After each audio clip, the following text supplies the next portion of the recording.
The Competent Twin. A Raven Darkblade Mystery. Chapter 4. Time and Timing. At exactly 3 p.m., Detective Raven Darkblade stood outside 42 Rosewood Drive, currently 5 feet 10 inches, with punctual pride. He checked his phone triumphantly. For once, he was on time. In fact, he was early. Except his phone still showed yesterday's date, because he'd never figured out how to turn off airplane mode after his last flight. And his watch was set to Crimson City summertime, which wasn't a real time zone, but sounded official. And the address was actually 24 Rosewood Drive, because Raven had written it on his hand, sweated, and the numbers had smudged. But he didn't know any of that. All Raven knew was that he was standing outside a house that sold ice cream, according to the sign that said Rosie's Frozen Delights, established 1987. Weird place for Barbara Blackstone to live, Raven muttered, his height adjusting to 5 feet 9 inches with mild confusion. Maybe she really likes ice cream? He knocked. The door opened to reveal a cheerful woman covered in flour and chocolate. "Welcome to Rosie's," she beamed. "You're early for the 3:15 ice cream social." Ice cream social? Raven's height perked to 6 feet 0 inches with dairy enthusiasm. "I mean, yes. That's why I'm here, for the social. And also crime." "Crime?" Rosie's smile faltered. "Cream.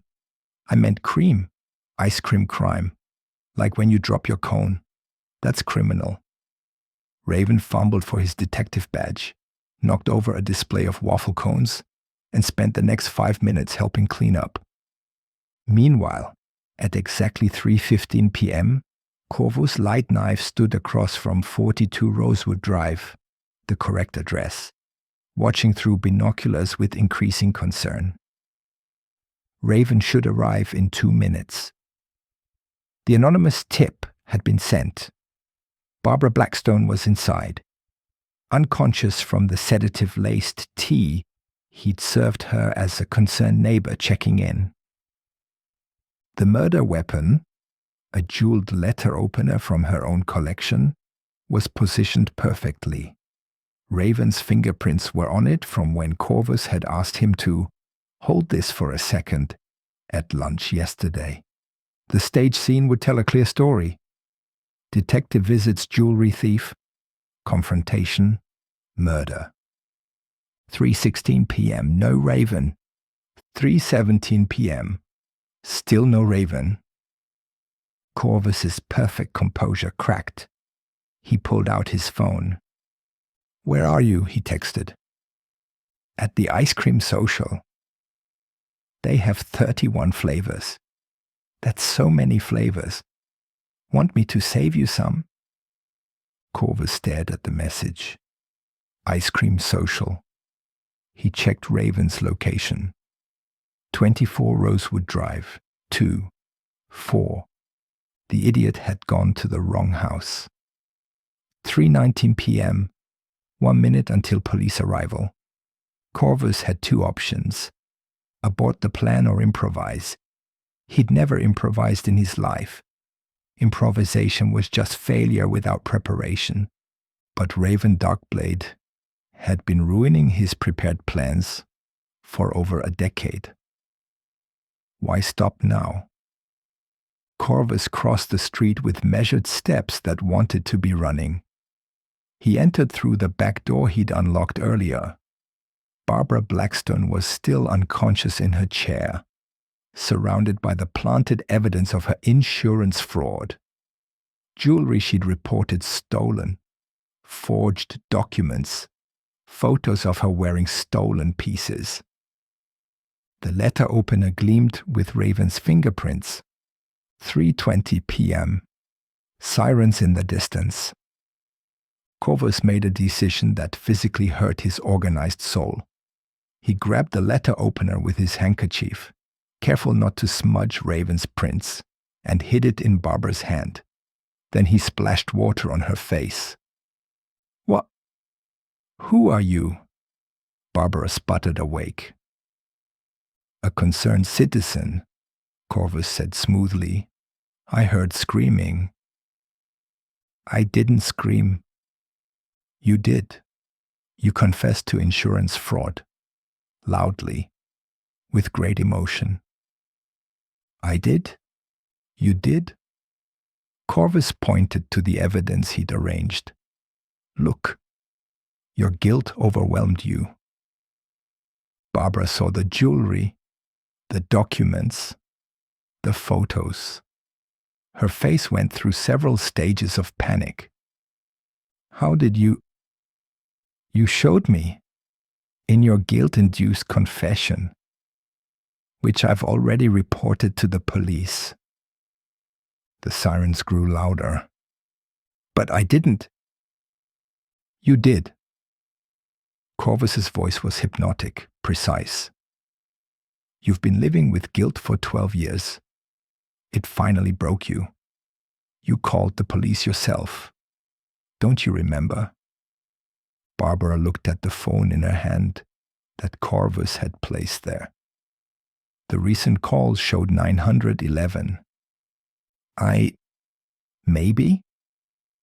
Police burst through the door. Led by Officer Jenny shouts loud, because of course she was. "We got an anonymous tip about a confession," Jenny announced. "Barbara Blackstone." "I dot." Barbara looked at the evidence, at Corvus, at the jewelry. "I think I need a lawyer." As they arrested Barbara for insurance fraud, Corvus slipped out the back. His perfect plan had crumbled like a cookie in Raven's pocket. The murder hadn't happened. Raven wasn't framed. Everything was wrong. His phone buzzed. "Corvus, I solved another case. Barbara Blackstone just confessed to insurance fraud. I wasn't even there, but somehow I get credit because I was in the vicinity investigating. Jenny says my unique methods led to another cold case closure. Want to celebrate? The ice cream social has cake too." Corvus stood at exactly 5 feet 11 inches of barely contained rage. He typed, "Congratulations. Your methods are indeed unique." "Thanks. Oh, and guess what? This nice lady named Rosie gave me free ice cream for helping clean up the cone disaster. She said I have wonderful energy. No one's ever said that before." "I can't imagine why," Corvus typed through gritted teeth. "Right? Hey, are you okay? You seem tense. Even your texts feel tense. Do texts have feelings?" Corvus stared at his phone. This man, this impossible, incompetent, infuriating man who turned wrong addresses into social events and ruined frame jobs with ice cream. "I'm fine," he lied. "Enjoy your cake." "It's chocolate. Your favorite." Corvus paused. "How do you know my favorite?" "You ordered chocolate mousse at lunch. I remember because you ate it in exactly 8 bites. I counted. It was impressive." He'd noticed. Raven Darkblade, who couldn't remember destroying someone's career, had counted his moose bites.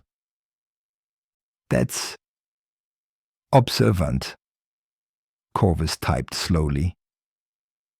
"I notice things about friends, not evidence or clues or important stuff, but friend things, like how you click your pen when you're thinking and your left eye twitches when I spill things." Friends. There was that word again. Later that evening, Corvus sat in his pristine apartment, surrounded by his detailed revenge plans. Phase 3 had failed spectacularly. Raven remained free, celebrated, beloved for solving crimes he hadn't even known about. On his desk, the banana, 7.5 inches, 15-degree curve. Perfect. Unlike everything else today. His phone buzzed. A photo from Raven. The ice cream social cake with "Congrats Detective Darkblade" written in frosting. In the background, Raven making a thumbs up, his face covered in chocolate. "Saved you a piece," the message read. "It's in my freezer. Probably." Corvus set down his phone, opened his notebook, turned to a fresh page. Phase 4. Long game. He would wait, plan better, account for Raven's chaotic incompetence. The frame job had failed, but there would be other opportunities, other cases, other chances to destroy the man who destroyed him. But first, he made one more note. Subject exhibits unusual memory for personal details. Investigate further. Then smaller. He saved me cake. He crossed it out, then wrote it again, then tore out the page entirely and placed it in his shredder, which arranged the strips in perfect parallel lines because even his garbage was organized. The next morning, Raven found Corvus at their usual diner booth, eating eggs with mechanical precision. "Corvus!" Raven slid in across from him, height at an enthusiastic 6 feet 1 inch. "Thanks for the tip about Barbara. Another cold case solved." "You went to the wrong address," Corvus said flatly. "I did? But it worked out. That's what Jenny calls Darkblade luck. Things just work out around me." "Yes," Corvus said, making a note. "They certainly do." "Oh," Raven pulled out a container. "Your cake. It's a little melted. And I might have eaten some of the frosting. But it's mostly there." Corvus stared at the mangled cake slice. It looked like Raven had carried it in his pocket. There was lint. And was that a pen cap? "Thank you," he said, because what else could he say? "That's what friends do." Raven beamed. "Say, want to work on more cold cases? We make a great team. You with your everything, and me with my whatever it is I do." "Chaos," Corvus supplied. "You do chaos." "Exactly. Organize chaos." "Wait, that's an oxymoron." "Disorganized chaos?" "That's redundant." "Medium chaos." Corvus made 3 notes in rapid succession. Then, surprising himself, he almost smiled. "Fine, but next time, I'm writing down the address." "Deal, but I might still go to the wrong one. Fair warning." "I'm counting on it," Corvus muttered. "What?" "I said I'm accounting for it. In my plans." As Raven launched into a story about the ice cream social, gesturing wildly and spilling syrup on the table, Corvus realized something unsettling. He was starting to understand why everyone liked Raven Darkblade. He was also starting to hate that he understood it. Phase 4 would need significant adjustment. In his notebook, under extensive planning notes, he wrote one word: patience. Then, after consideration, lifetime supply. Because destroying Raven Darkblade might take exactly that long. The end. But Corvus will return in The Competent Twin 2, Organize Chaos. Author's note. This chapter is dedicated to everyone who's ever gone to the wrong address and somehow had a better time than planned. Also to those whose perfect plans are foiled by chaos and dairy products. Any resemblance to actual frame jobs is purely coincidental. Remember, always double-check addresses, especially when committing or solving crimes. And save cake for your enemies. It confuses them.